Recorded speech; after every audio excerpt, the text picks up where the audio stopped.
going to start. Hopefully it'll start on its own. All right, well, it's great to see everyone here. It's so nice to be doing in-person meetings. And what I'll be talking about today is just sort of setting the stage for transplant. You'll hear a lot more about transplant from Dr. Deeg, but what I like to do during this talk is kind of get people prepared and thinking about when they should be thinking about it and sort of what type of factors they should be thinking about when they go to talk to a transplant doctor. I will preface this by saying transplant is generally reserved for patients with myelofibrosis. It's generally not a treatment modality we use for essential thrombocythemia and polycythemia vera. Let's see. Okay, so what we'll cover, what is a bone marrow transplant? When should you start thinking about one? Timing of transplant, and then understanding disease risk, which is probably one of the most important parts. So, what bone marrow transplant is it involves high dose or intermediate dose, sometimes even low dose chemotherapy, followed by infusion of hematopoietic stem cells. And the chemotherapy helps reduce the disease as well as helps suppress the immune system. This allows for us to provide a new blood system so it doesn't get kicked out. And then the new stem cells, they do two things. Number one, they make a blood system that's healthy and doesn't have the same mutations and problems that the underlying myelofibrosis does. But then number two, it also provides a new immune system to attack and go after myelofibrosis. So causing a graft versus myelofibrosis effect. There are two different types of transplant. So if you're talking to your neighbor and they say, oh, I have a transplant, and their experience does not sound anything like what I will describe to you, there's very possible they had an auto transplant, which means they had their own stem cells removed, get high doses of chemotherapy to control disease, and then get their own stem cells back to help them recover. This is very different from an allogeneic transplant, which is where you use cells from somebody else. And these are donor stem cells. They can be related or unrelated, sometimes even umbilical cord blood. So there's a lot of names this goes by. It can go by peripheral blood stem cell transplant, hematopoietic stem cell transplant, bone marrow transplant. These all mean the same things. They all mean that you will have hematopoietic stem cells collected from one person or from yourself, and that they're infused after getting chemotherapy. And so no matter which one it refers to, a lot of times that it all has that same basic principle. Now, peripheral blood is when we give medicine to make the stem cells go from inside the marrow to the peripheral blood, and then we collect the stem cells from the peripheral blood from a person. Bone marrow was how originally it was done, which is where we took somebody to the OR. They were under general anesthesia, and and I'm sure many people in here have had a bone marrow biopsy, and it's doing about 40 or 50 bone marrow biopsies per side, taking out part of the liquid marrow. So it's gotten, and believe it or not, they're actually, when you look at quality of life and how people do with them, they're not that dissimilar, because it is hard to go through the part of peripheral blood stem cell collection. So how the transplant works, as I said, there's a donor. The donor is collected via one of the two mechanisms. That bag of stem cells is exactly what it looks like. It's very anticlimactic, even less than a bag of a pint of blood that you would get as a blood transfusion. Sometimes the cells are frozen, sometimes they're not. And then the recipient goes on to get chemotherapy, radiation therapy, whatever is felt to be the best way to prepare somebody for it, and then the stem cells are infused. So there's a couple of facts that are really important to know as you're thinking about transplant, and this is part of the reason why it's really good to start thinking about it before you need it. Number one, you need to live near a transplant center for 3 to 4 months. And this means within an hour. So if, for example, if you live in a place that does not have a transplant center, many times you have to find lodging. Now, insurance generally covers the lodging. There's, lots of ways to help obtain that lodging, but you have to live near a transplant center. It's usually about either 1 month in the hospital or 1 month of coming in every day to the outpatient clinic during the time where you get the chemotherapy that is given before the transplant, what we call conditioning, the stem cell infusion, and then the recovery afterwards. And then following that, you have very, very frequent appointments for the next few months. There are significant financial implications. Not only would a person have to take time off of work themselves, but they need a full-time caregiver. So somebody with them 24/7. It's not generally somebody who needs any type of medical training. It's usually a family member or a good friend who provides this service.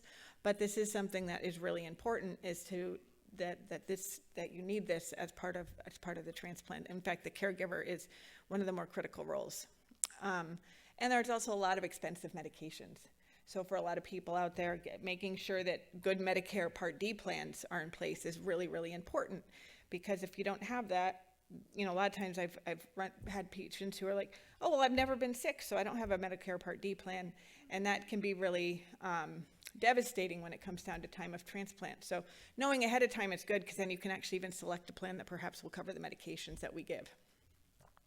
And, most importantly, there's a chance of being really sick or even dying from transplant. So this is certainly not an easy process to go through. Obviously, it's one that can cure people, can provide amazing treatments, but it's definitely something that one has to consider very carefully. So why would you want to do this to yourself is a big question. And then the other big question is, should I pursue a clinical trial? You're going to hear all about the amazing work that's being done in myelofibrosis. So that is something that, as we move along in this field, we're really going to be thinking about, where do we put the role of a clinical trial versus where do we put the role of transplant? And I think that that's something that will continue to be evaluated. So what are common concerns about transplant? So there was a survey that we actually did on patients with MPN. It was an online survey. And out of the people who responded, and granted we didn't account for risk of disease, et cetera, but less than half the patients who responded with myelofibrosis were actually referred for transplant. And of those who went to go see a transplant specialist, less than half of them actually planned on proceeding with transplant. And then a lot of the concerns that were mentioned were quality of life, financial implications of transplant, caregiver, the requirement for the caregiver, and graft versus host disease. And why is that? Further studies are important to understand the thought process around transplant. And I know that many of these studies in trying to evaluate this are ongoing. Because again, it is a difficult decision, and trying to understand what a person's hearing from what we're saying and what we're saying, they don't always match. So making sure that there's a good understanding in place. So other considerations. There are many transplant physicians out there who don't like to transplant myelofibrosis. There's many hematologists who think that transplant is something that patients shouldn't go through. So there's going to be inherent biases, and even if we don't say it, a lot of times most of us aren't very good with poker faces, or maybe more people are, but I'm not. So people can always tell what I'm thinking when I say it. So I think a lot of times even those nonverbal messages that you can get can be very, very disconcerting. The other thing is the internet. It is fantastic in so many ways, but it can be very bad because there's blogs, and people who are on blogs will talk about their experiences. And everyone has a different experience with this. Everyone has a different disease, so there's no two people who are alike. But those blogs can actually be very terrifying, especially if you look at what some people do go through can be extremely tough. So what about clinical trials? As I said, you'll be hearing a lot more about clinical trials from some of my colleagues speaking later today and tomorrow. And there are some really amazing treatments that are being explored in the setting of myelofibrosis. Unfortunately, thus far, we do not have a curative option. So this is the only curative option. This is a very individualized decision. It's not one that's the same for everybody. There are some people who say to me that, be it a 30% chance or 20% chance or 50% chance, whatever it is, of a cure is worth it to go with the risks of being sick and the risks of dying that can occur with having a bone marrow transplant. For some people, they say, just give me some quality time. I don't need to do this. And again, it's not one size fits all. It's a discussion that's incredibly important to have about what you're getting, what you're looking at, and most importantly, what's really important, because it's not everyone has the same goals in life. So when should you see a transplant specialist? It's very, very important to see a transplant specialist early in the disease course, even if you don't know whether you're going to proceed to transplant or not. And the reason why is as follows. When you actually come into a transplant consult, it's really quite terrifying.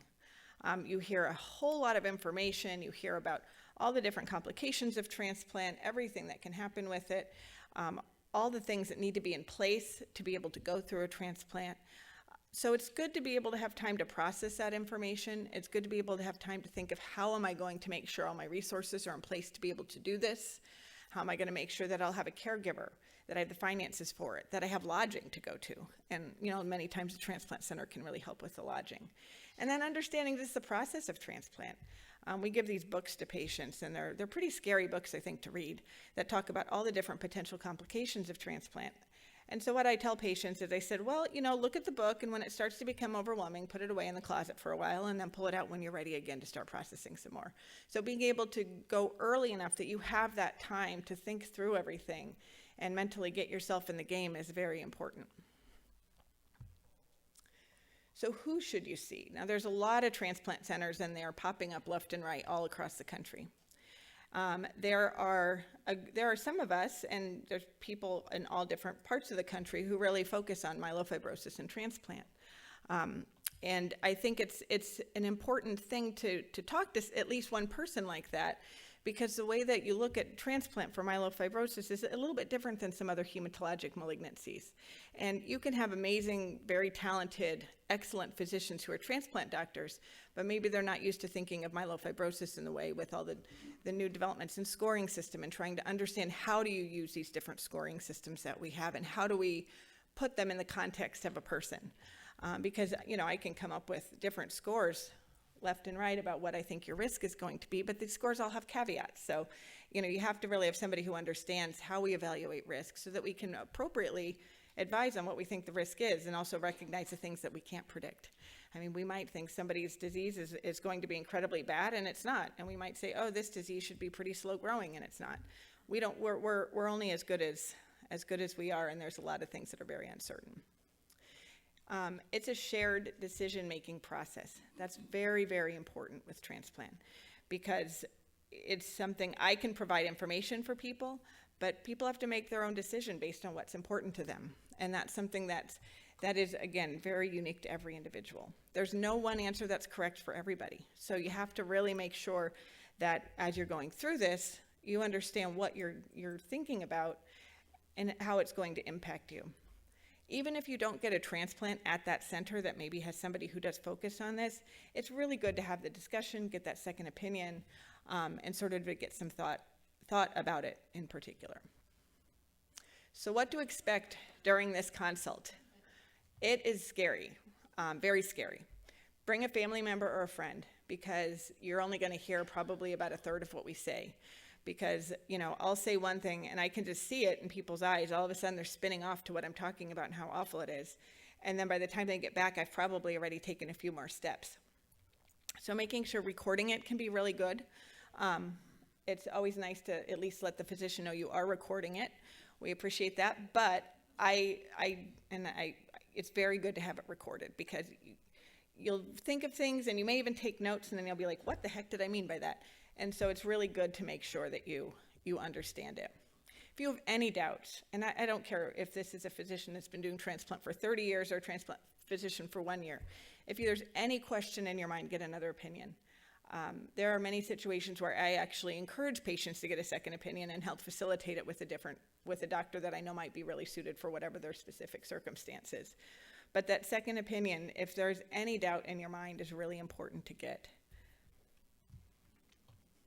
So when should you get the transplant? Now, when to get the transplant, again, is if I could answer that question, I would be a lot smarter. I don't think any of us truly know when the right time to get a transplant is.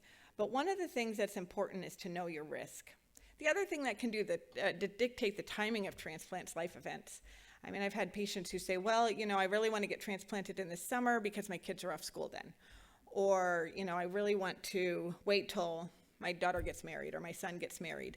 And for the most part with myelofibrosis, we generally can give those allowances, and I usually try to, because you don't know what's going to happen. And I can't tell you how many times somebody said, thank you very much for making sure I could go to this life event, this wedding, this whatever, especially if things don't go as planned. So how do we define risk? This is an area that is moving, and I'm going to go over a lot of different risk scoring systems. There's a couple of things that are really important to remember.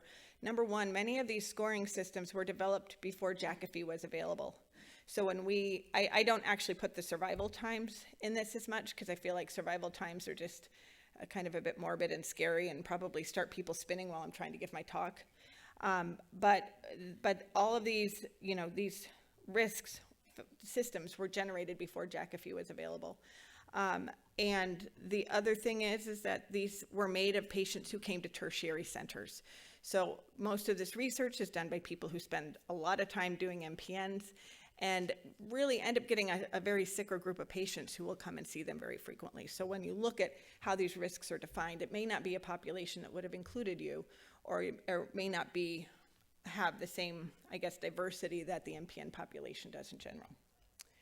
So the first thing is the Dynamic International Prognostic Scoring System, and this takes into account the DIPS, or the first one was published. It takes into account anemia, which actually gives you 2 points, white blood cells, blasts of greater than 1% in the peripheral blood, constitutional symptoms, and age greater than 60.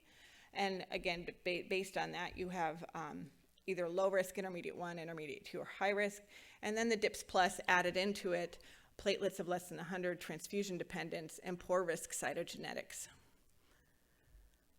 So just to clarify some of these risks, anemia is a low red blood cell count. You can be anemic but not yet get those points because it's a hemoglobin of less than 10. Thrombocytopenia, the platelets need to be less than 100 to give you some points. Leukocytosis is a high white blood cell count, and if it's consistently greater than 25, that's when we consider that a risk. And then blasts are immature white blood cells. Now, when you look up blasts online, you're going to see lots of stuff about leukemia. You do not have acute leukemia unless your blasts are greater than 20%. And that can be in the peripheral blood or in the marrow. So just because you see blasts there does not mean you have leukemia. That being said, the blast percentage, if it's greater than 1% or 2% or greater, or 3% or greater, depending on the risk scoring system, does seem to make a difference. Now, in our minds as physicians, when I see 7 or 8% versus 1 to 2%, in my mind that makes a difference that doesn't actually come out in scoring systems. Abnormal karyotype is cytogenetics, so this is when we take the cells in your bone marrow, we make them replicate, and then we put them down and get X's and Y, and for men for one Y, but generally just the X's. This is how they determine Down syndrome, because you have 3 of one of the chromosomes. So when we look at this abnormal karyotype, sometimes you'll have an extra chromosome, sometimes you'll be missing a chromosome, sometimes 2 chromosomes switch pieces, and they flip-flop. This is important because there are some of these chromosome risks that convey a higher risk. It's important to understand these are not inherited changes. So if you have abnormal chromosomes in your marrow, that does not mean that your kids are going to have it. That doesn't mean that you were inherited these bad chromosomes. These are things that you acquire with the course of the disease. And then the constitutional symptoms that we refer to are things like fatigue, weight loss, decreased appetite, night sweats. It's a tricky one because fatigue is something that's so multifactorial, it's not always related to the disease. There is a website that they tried to do this sort of stem cells transplant spectrum timing tool where you basically go through these different risk scoring systems. And I think they're trying to make one that will incorporate some of the additional molecular risks that we're going to talk about. But this is something that, again, when we look at these risks, we have to understand that these are guardrails. These give us a general idea. They are not absolutes. So when do you think about transplant? So the way I look at this is sort of a continuum. And unfortunately, I don't really know how that continuum works. It works differently in everyone. So diagnosis of the disease, ideally, is made, and then your DIPS low risk or intermediate 1 risk, meaning you don't have a lot of bad things going on. That's when you need to start thinking about transplant, especially with the intermediate 1 risk, because, again, you want to have lead time for this. You want to make sure that you're thinking about all the things you need to have in place so that it's not coming to you like, okay, you really need a transplant in 6 months. You don't have the Part D in place, you don't have a caregiver in place, and you're scrambling, which is very stressful in an already stressful time. And then when we look at this time frame, DIPSS intermediate 2 risk is kind of in the middle, and then there's high risk, and that's when your disease is very advanced, and oftentimes there's some organ dysfunction. So when should you do transplant? The general thought process is probably somewhere when you're in the DIPSS intermediate 2 risk. There are some caveats to that, and there's a lot of people who will disagree. And I'll show you sort of some of the quandaries we have with using some of these scoring systems. But this is right about the time, if not a little bit earlier, that we think about transplant. So what other factors contribute to this? First of all, driver mutation. Everyone's heard about the JAK2 and the MPL and the calreticulin. These can all give us some idea of your risk. Cytogenetics, as I talked about, and molecular mutations. So the driver mutation, as I said, includes the JAK2, which is the majority of them, MPL and calreticulin. There's a type 1 and type 2. Calreticulin type 1 is good. If you do not have any mutations, that's actually unfavorable. Cytogenetics, as I said, is the X's and Y's, and there's a couple of these that, you can get rearranged, they can flip up and down, they can switch, you can have extras, you can be missing some. And then there's the molecular mutations, and this test goes by all sorts of different names: next-gen sequencing, IntelliGene panels. There's lots of companies that provide this. There's actually companies that will come to your door, draw your blood through their own service, and get it sent and run. And much of this next-generation sequencing can actually be done in the peripheral blood in patients who have myelofibrosis. And so there's the mutations that I have circled there are some of the mutations that we consider higher risk. Now, the risk of these mutations actually is conveyed along a lot of different diseases. So these are kind of recurrent mutations in all sorts of myeloid diseases that we see. And we do know that they can convey higher risk. So when to do the transplant, there may be a situation, especially if somebody has high-risk chromosomes and mutations, that you actually want to proceed with transplant a little bit earlier, because you do have that prediction that, well, people who have these mutations may have a more aggressive course, and you really want to catch it before it takes off and you become really sick. It's a matter of trying to find that right time that, you're not quite too sick yet, but then you're not taking away a lot of time, because bad things can happen with transplants. So we want to make sure that we try to find that sweet spot that's not too early and not too late. And I'm sure Dr. Deeg would agree with me in that there's never quite the perfect time for anybody. But it is important to know we generally like to do transplant before you feel you need it, and that's a hard pill to swallow. So other considerations: the symptom burden, how do we incorporate JAK inhibitors into this, transfusion dependence, and where do these points come from? So if you're going and you're calculating your score, you might say, well, geez, my score isn't that high, but yet here they are recommending transplant. So let's give a couple examples that show you. So the 64-year-old, primary myelofibrosis, calreticulin type 1 positive, white blood cell count's 23,000, 2% blasts, hemoglobin is just below 10, platelets are at 115. They would get that DIPSS, they'd get 3 points for this based on the hemoglobin being below 10 and the blast percentage and the, actually I don't know that they get one for age, but they can get, you can have 3 points. Let's say they have symptoms. That would be 3 points. You'd be intermediate 2. The person would say, oh, okay, it's time for transplant. Now the next month, the same patient comes back. The white blood cell count is 26,000. They have no blasts. The hemoglobin is greater than 10.2, and maybe that week they're feeling better and don't have any fatigue or symptoms. So they have 1 point, being the white blood cells that are elevated. So these risk factors can be variable. So one thing that's really important, and I tell people that I'm following with myelofibrosis, that don't get excited over 1 blood count. I might see 1 blood count that looks abnormal. I'm going to recheck it, because again, this is more of a trend we look at. We don't look at numbers in any one given time. It's not like I'm going to see this person on January 5th and be like, you need to go to transplant right now. This would be somebody that you'd sort of say, well, let's see what your next blood counts go, and and again, then that involves a decision. Now, we also know calreticulin type 1 is good risk. Would we change this if it was JAK2 positive? I probably wouldn't. If there's an ASXL1 mutation, it would be part of the discussion. Other things we take into account are what type of donor do we have available. If we have a matched related donor or 10 out of 10 unrelated donor available, it's a lot easier to swallow that pill, because we know outcomes are better than if you do not have a well-matched donor. We can still do transplants, but the outcomes aren't quite as clear.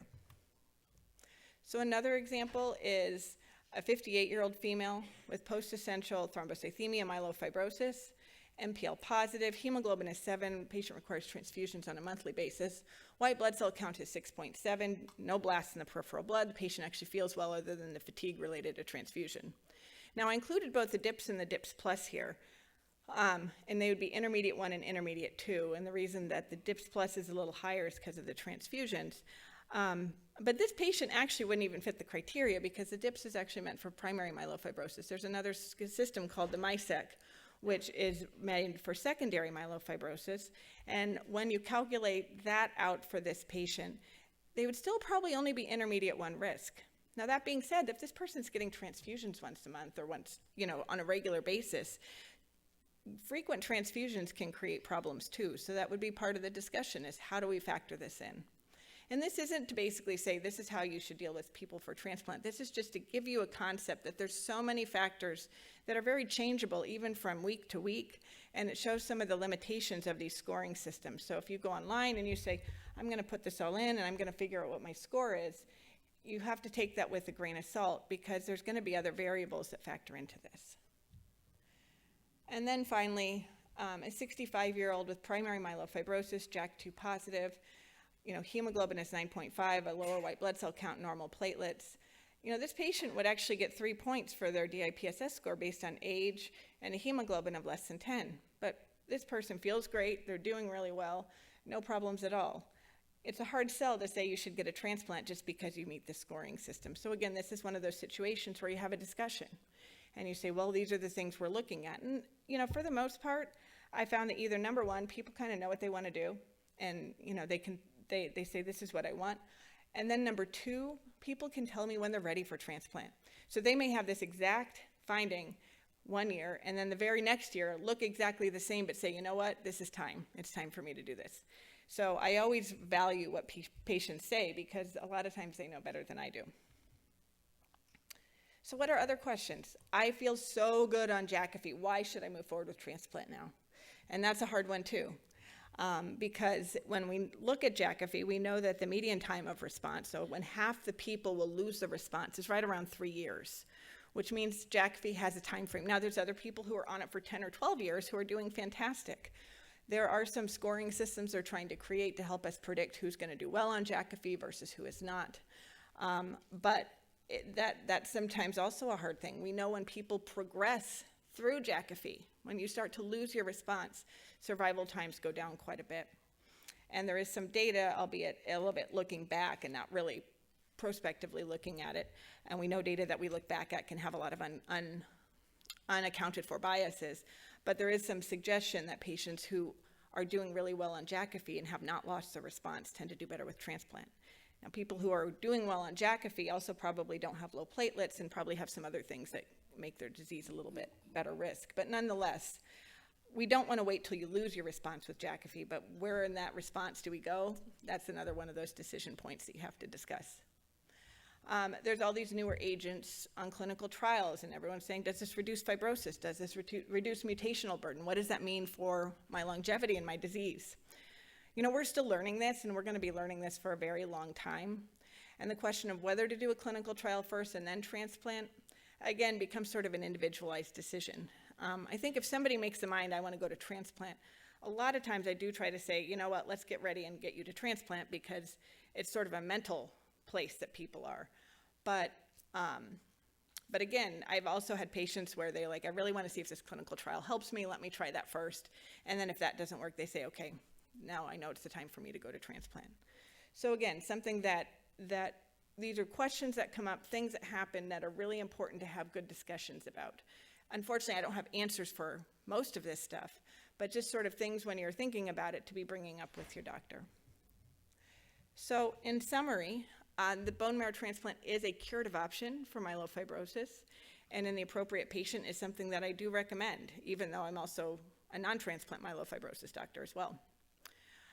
The best time for transplant, it's a really, really individualized decision. It's something that's very important to make sure that you feel comfortable with the discussions that you've had and where you're at in this course. And it's definitely not something that is a straightforward answer. There are a small number of people I say, I wouldn't transplant you even if you wanted me to. And then there's some patients where I'm like, you really need to go to transplant now or we're gonna lose a window. But the vast majority live between those two spaces.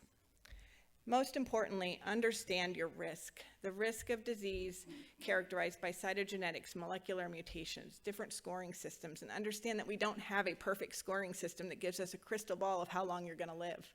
So a lot of this is really trying to take into account all of the different factors, as well as taking into account what people's personal preferences are. And that's something that is very, very important to know as a patient, that your feelings on this and how you're thinking about this is really important. And I think it's our job, as I see, to provide the best education to help people make an appropriate decision. But I finished my time. I'm like on the mark here. Hopefully I didn't scare anyone or confuse you too much, but thank you.